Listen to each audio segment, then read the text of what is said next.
Epstein Gate continues. We're almost 2 weeks into the cover-up scandal, and we still don't have answers to the questions, what did the president know and when did he know it? I suppose another question that's hanging over everything might be, what did the president do and when did he do it? You can see my big guest on the show is Steve Schmidt. Steve, great to see you. We haven't had a chance to talk since this Epstein Gates thing just blew up. Your thoughts on this? I mean, today, Caroline Leavitt, the White House press secretary, who's always in over her head, she was able to basically get the message out today that they're shooting down the idea of a special prosecutor in the case.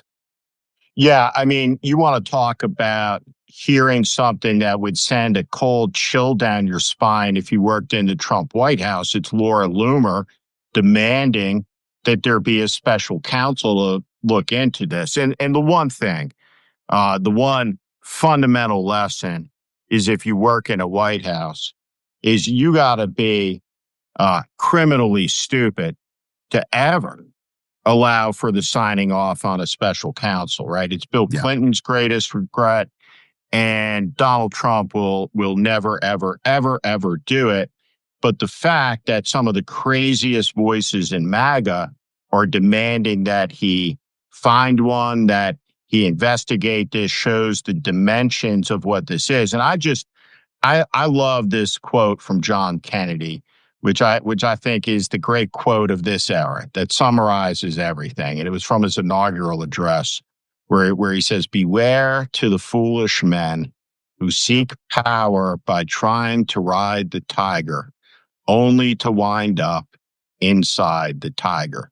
And this is a story about people's journey into the belly of the tiger that they tried to ride. And it's great fun to watch at one level.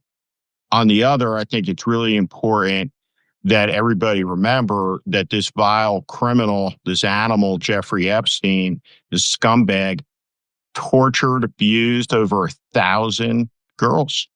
And this happened in plain sight. Our friend Tara Palmieri, I think, is the essential person, political journalist, not the investigative journalist like Julie Brown, but I think politically understands this. And I did talk to Tara for a few minutes yesterday. And what she said about this, it just struck me as profound. And she said, you always have to remember that the Jeffrey Epstein case starts with parents with troubled kids, 100% of them from the other side of the tracks, 14, 15-year-old girls who got in trouble, ran away, but knocking on the door of the police station saying, my kid is being raped by a man down here. And basically the Palm Beach Police Department telling those parents from the other side of the tracks, well, too bad. That's the way it goes. It's Palm Beach. And, that's just the way it is down here. And so do I think that, whatever it is that Donald Trump has done in his life, that's terrible. We know some of it. Donald Trump knows all of it. But here's the deal. Why did the Attorney General say she was looking at the file? And now she says that there is no file. So we'll just apply the standard, right, that MAGA would hold Barack Obama or Joe Biden to, and apply it back to them.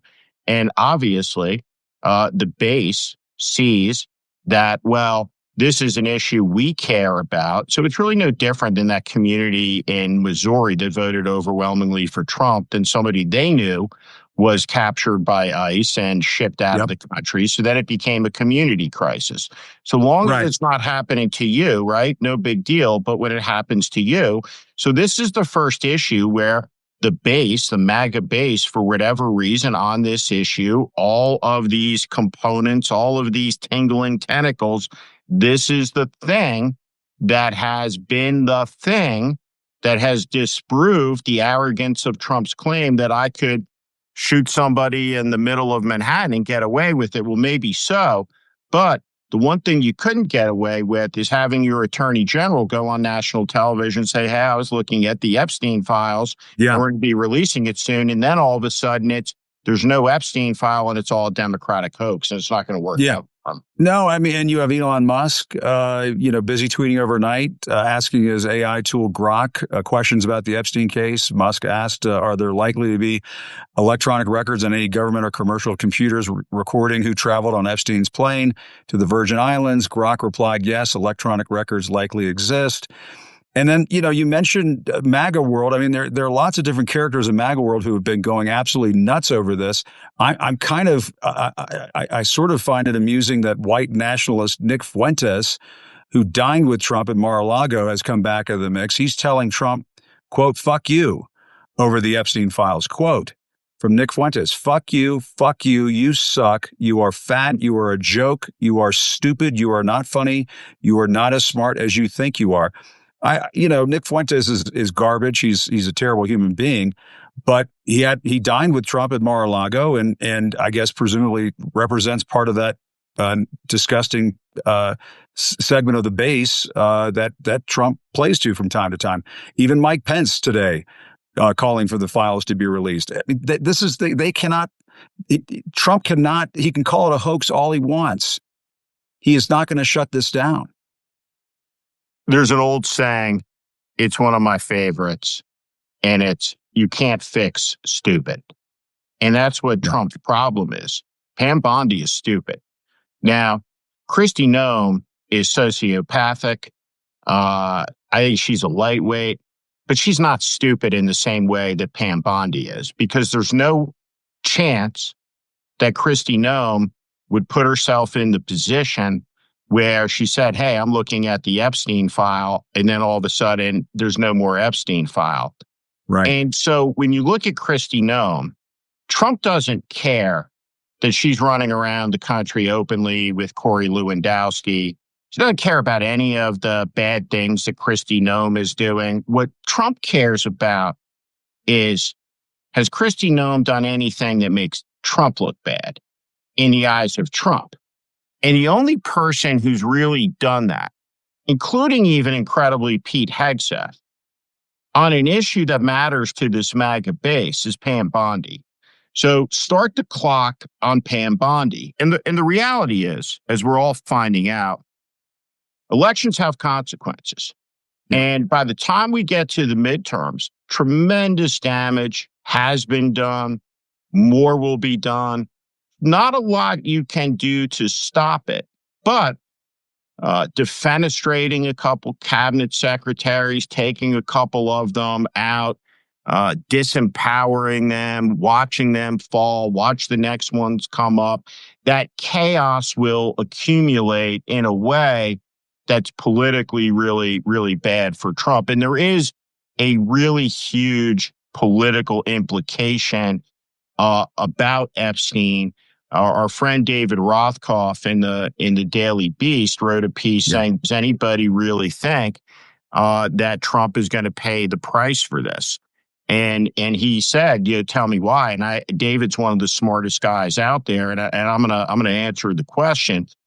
There's been 3 elections in the last 126 years where the incumbent president's party has picked up seats in that first midterm election.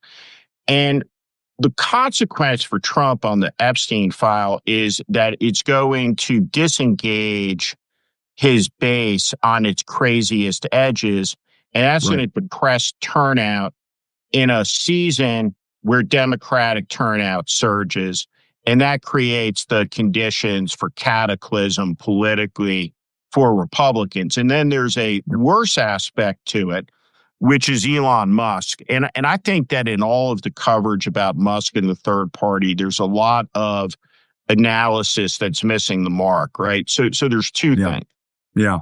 The first is that party is going to be a right-wing extremist party. It'll be an American version of the AfD. And so the Nick Fuenteses of the world will have a place to go and call home. Yeah. So they will not be exiled for long. And the second thing is Musk has an endless supply of money. And there's a lot of people who want to make money working in politics. And so they'll go do all of the things that Musk wants them to do to wage political war against MAGA. And so there's a market. And where there's a market, there's opportunity. And where there's opportunity, you're going to find the people in politics to seize it. So Trump has a lot of things going on right now that are bad for him, including collapsing poll numbers, a threat of somebody with a $300 million track record of spending for him that's now his arch enemy and wants to destroy him, who says that, well, I'm going to do that. And so as we watch all of this fall out, I'm not ready to say this is Trump's Waterloo, but this is a disastrous political event that's going to metastasize for him. No, there's no question about it, and it just gets worse every day. I mean, it sort of feels like we've got the summer scandal of 2025, and the brazenness of what looks like to be elements of the cover up. I mean, in other Epstein news, one of the federal prosecutors in the case against the convicted pedophile, Maureen Comey, daughter of the former FBI director James Comey, was fired by the Justice Department. Multiple news outlets, including Politico, obtained her letter to her former colleagues. And she says, if a career prosecutor can be fired without reason, fear may seep into the decisions of those who remain. Do not let that happen. Fear is the tool of the tyrant, wielded to suppress independent thought. Instead of fear, let this moment fuel the fire that already burns at the heart of this place, a fire of righteous indignation at abuses of power, of commitment to seek justice for victims, of dedication to truth above all else. I mean, that's strong stuff. And it says to me that there are still some very dedicated people inside this Trump Justice Department. They're being rooted out just about every day. But I mean, for them to target Maureen Comey, I thought, it's almost giving away the game here. Look, I think that as you see the panic increase, the actions will become more rash and the abuses of power will become more acute. Now, you and I know that what's going on is an unprecedented abuse of power because we're paying attention to it, but everybody hasn't in the country felt it yet. There's no way to evade and avoid the ICE brigade that's coming to your town square near you with a budget that would make it the 15th largest military in the world. And you have a cohort of people in the Trump government who say, well, we don't approve of your dissent and will punish you. We will use our power and the full weight of government to destroy your life if we don't like what you do, what you say, what you think, what you feel. If you're not completely in line with Trump, and I have a better idea. I think we should believe in freedom of speech and freedom of religion, and we ought to have liberty, and we ought to have the fearlessness to express ourselves. And what I think is the American people should repudiate this, right? In 2 years' time, in 4 years' time, and vote these people, all of them, out of office. And there's a lot of people in Washington who say, well, there's going to be 3 competitive Senate seats or 18 House seats. And I say to that, nonsense. We're in an unprecedented moment in the history of the country. There are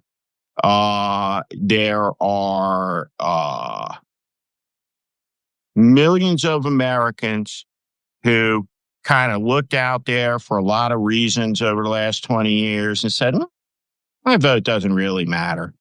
Right? What's the difference? And now we know, right? And now you see it. And so I don't want to live in a country like this. Right. And so we gotta do something about it. And what we have to do is we have to vote these people out of power. And I'm with you 1,000% on that, Steve. I'm in Aspen right now. I've been doing a little bit with the Aspen Security Forum out here. But, I've also had a little time to do some hikes and whatnot. And it's just beautiful country out here, just as it is in New Hampshire where you are. And the thought that was on my mind this morning as I was walking is that, it's in our character as Americans. I mean, it's just who we are to reject tyranny. And Trump almost every day, it's almost like, it's a bowl of cornflakes for him.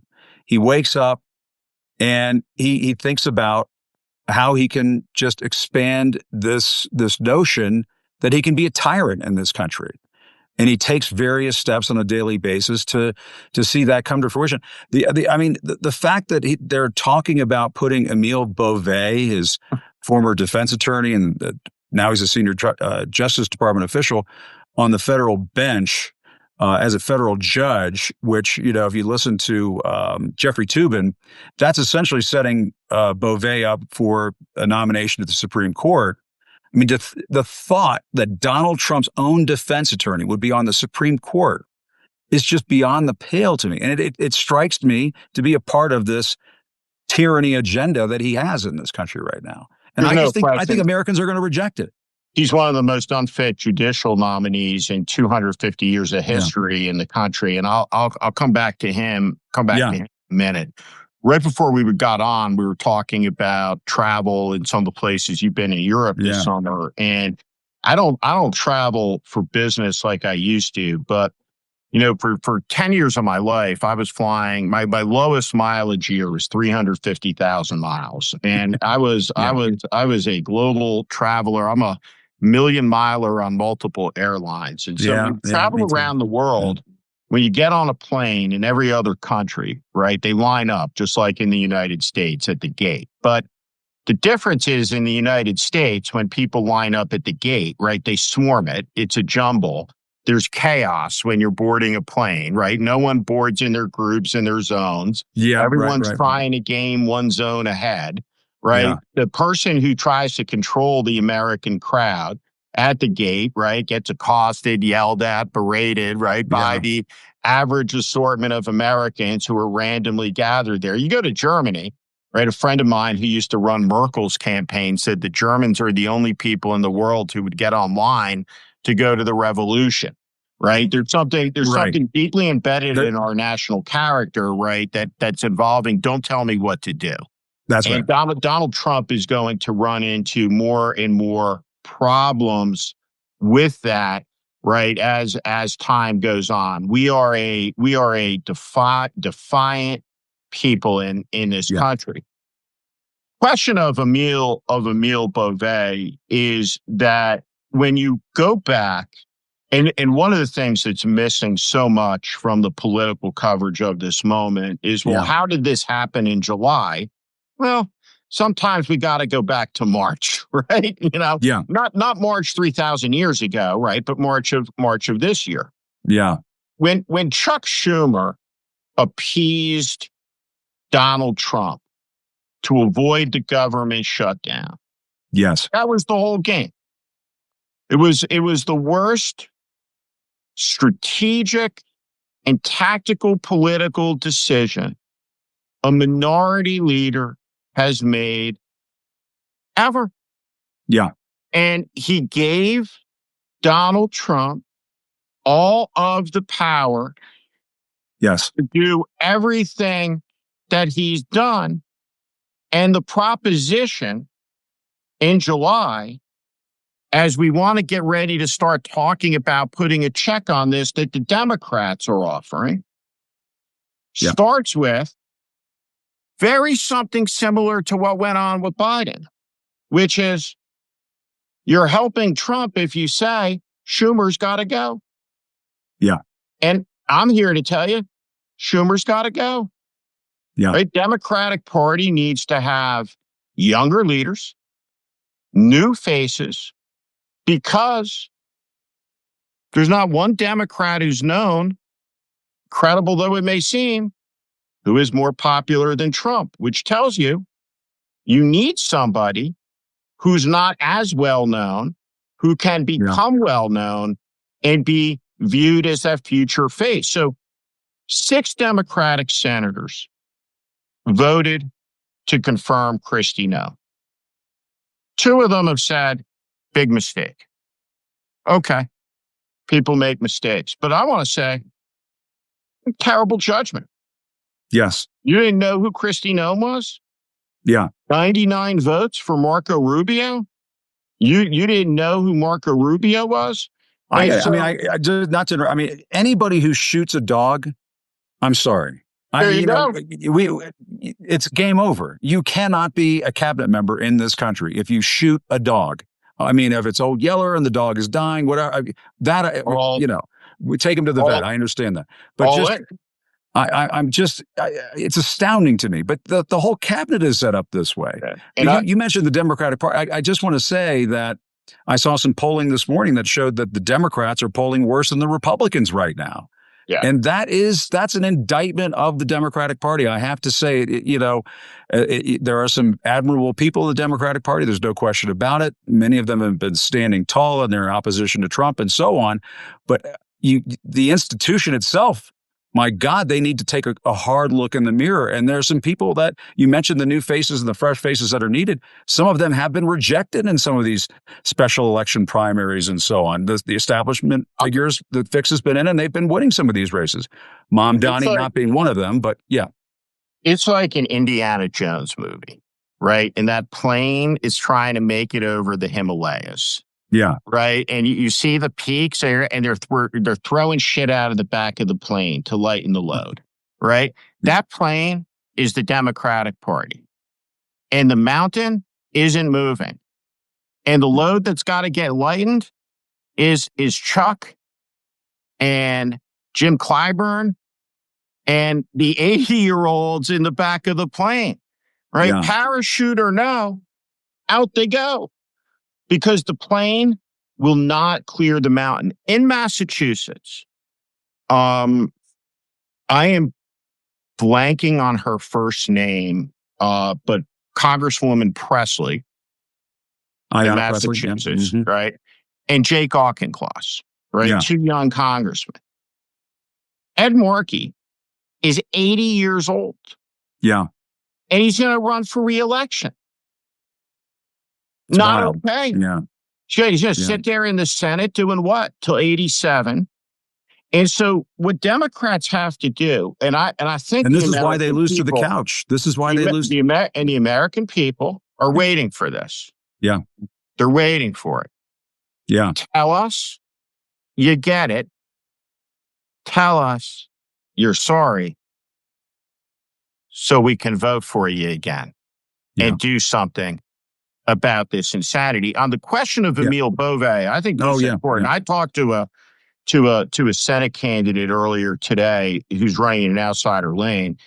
And what that candidate said is, listen, what I'm going to say about it is this, right? Is they got the votes to confirm him. I'm going to be a vote to impeach him because he is the most unqualified nominee, right? And maybe a couple hundred years here. And he's going to be unfit next year. He's going to be unfit the year after. And when you get enough Democrats in there and you get enough Republicans who are scared of the voters to get rid of the extremists who've infiltrated the government, when the accountability for the mess that's coming, the catastrophe that's coming that hasn't landed yet, when it all comes down. And these people are all seen clearly for what they are. And the American people clean up on aisle 5. Get rid of them. Well, and the thing that I have a question about with Beauvais, and it goes back to what Jeffrey Toobin has been writing, is whether Trump is setting him up to be on the Supreme Court. If he is setting up his own defense attorney to be on the Supreme Court, to me, that raises the prospect that Donald Trump, in the sick gears that are turning in his mind, that he is contemplating future lawbreaking that may rise to the level of going all the way to the Supreme Court. I mean, I know how he thinks, and it strikes me as being, I think, fairly terrifying that he would consider and contemplate, as people would contemplate, and the Republicans would go along with, putting his own defense attorney in the highest court of the land. And I think that, to me, it raises the red flag that Trump is considering future lawbreaking and violations of the Constitution, whereby the Supreme Court would have to weigh in. He's got his guy. He's got his guy, right? And he put him into a court nomination that fast tracks him, right, for that Supreme Court nomination, right? Beauvais is no different than John Roberts. Correct. When John Roberts was appointed to the appellate bench, there was no even casual observer of the Supreme Court who didn't understand that John Roberts would be a Republican nominee for the High Court, as was Brett Kavanaugh going to be. Right. And so what Emile Beauvais has said is, when confronted with the fact that the judge made an order, Emile Beauvais in a Justice Department meeting said, fuck the judge's order. We're not going to follow it, right? And that's really the holy grail of our society. And so you have a corrupt court, and instead of fixing the corrupt court, which we badly need to do in the nation, you would add a historically corrupt figure to the historically corrupt court, and things will get worse. So this is a situation where, when you don't have a Democratic leader who can speak in a coherent sentence, when you don't have anybody who can go out and talk to the country, when you don't have anybody who can lay out an argument, who's in power, you're starting from an enormous deficit. Yeah. No, there's no question about it. And my other question in all of this too is, at some point, I wonder if some aspect of this Epstein scandal is going to find its way to the Supreme Court. And this Supreme Court, I mean, it's been rather astounding. And I'm a little shocked that Chief Justice John Roberts wants to go out like this. I mean, his legacy is essentially going to be that he was an enabler of Donald Trump. Listen, John Roberts called immunity me. Decision and all of these things that happened. Yeah. John Roberts called me. I ran his confirmation, and he called me on the 10th anniversary of him becoming Chief Justice. And he said, I just want to thank you, for everything you did for me, to make this happen. What an experience this has been. This was 2015. Wow. And obviously, I was there for every prep session, everything else. Yeah. And 11 years later, after that call, John Roberts is the worst Chief Justice this country's had since Taney. Right. The Roberts Court is a disgrace. It'll be remembered as a disgrace. It'll be remembered as a disgrace 100 years after he's dead. And appalling. The absolute collapse of integrity, rectitude. I mean, you just don't know. I mean, I don't know what the culture's like. I just know, if I was one of the 9 people, right, on a lifetime appointment, sitting in a room with Clarence Thomas and a Samuel Alito, I guess they'd have to bring the marshals into the room, right? Right. I would not have a good reaction to it. Yeah. At all. Well, Steve, we got to keep these conversations going. We don't do them often enough. The other thing I did want to get into, just very briefly, and it's the reason why I brought up the Nick Fuentes thing, and it is tied to this Epstein case, is whether it is possible that Trump's fingers can be pried away from the Manosphere. That you have all of these impressionable young men in this country. You and I think, when I first started into this independent media thing, you and I jumped on the phone one day, and we had a really long conversation about young men and how they have just been totally led astray in this country. And it manifested itself in the 2024 election. And we're starting to see some of that. I don't know, that there just seems to be some cracks in the ice under Trump's feet right now. And I just wonder, is that a positive development in all of this too? Not that we should be looking for silver linings. And I was saying with Kara Swisher yesterday, I will not say the walls are closing in on Donald Trump. We've learned this too many times. He's an escape artist.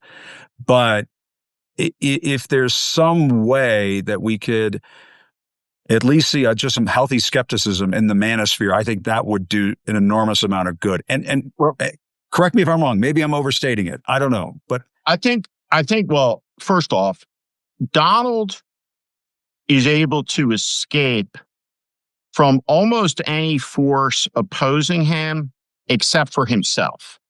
Yeah. So what he excels at is luck, right? He has luck in his opponents, right? He has luck, right, in that he is able to um navigate his opponent's weaknesses and hypocrisies, right? And at the core, Hunter Biden just went out and said the reason that Democrats lost is because they weren't loyal to my father. That's not the reason.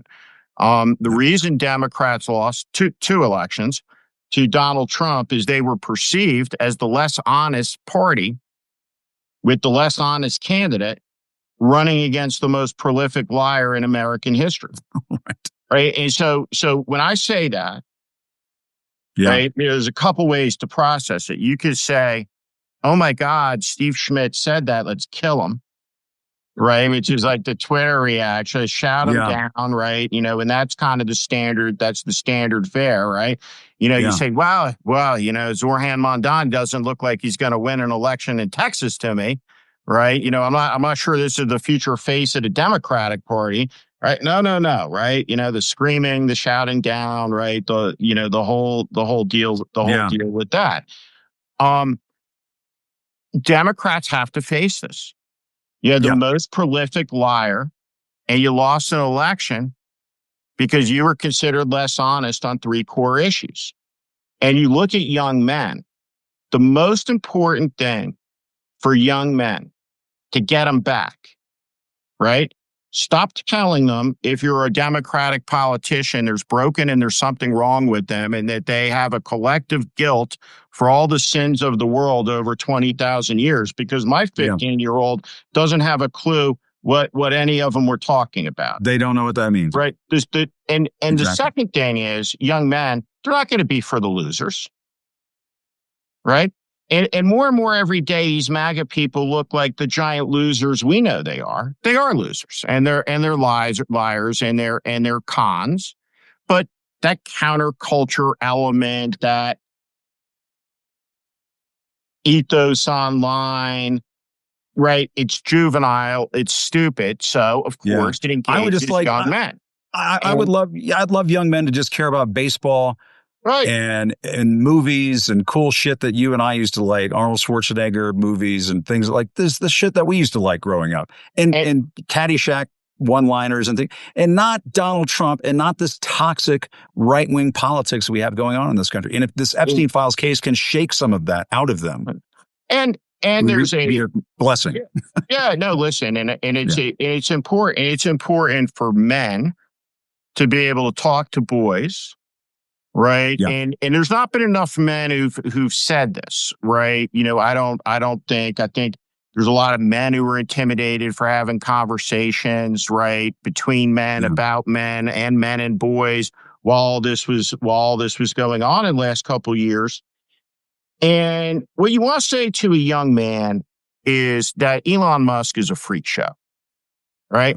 If you want to go and have 100 kids and spread your sperm around, you're a weirdo and a jerk off, and you don't want to be either of them, right? Yeah. Donald Trump's a loser, and whatever his name, Andrew Tate's a pussy, right? And young men, right, probably a despicable human being, it appears, based on right? I mean, just young men, need a firm hand. Young men need discipline. Young men need to be raised in a culture of respect and dignity. And young men need to be challenged to contribute.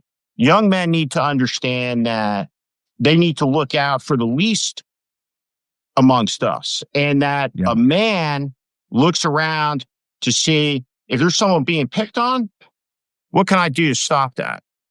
Right. And there's so many different things in here where the lowest and the worst have been elevated, right? Let's keep this conversation going because it's so spot on. It's so important. It's so right to do. And the Epstein case is about young girls. And I would like to see men to be more concerned about the victims in that case, to see, that there is a life away from misogyny and just the bullshit that Donald Trump has normalized over the last several years.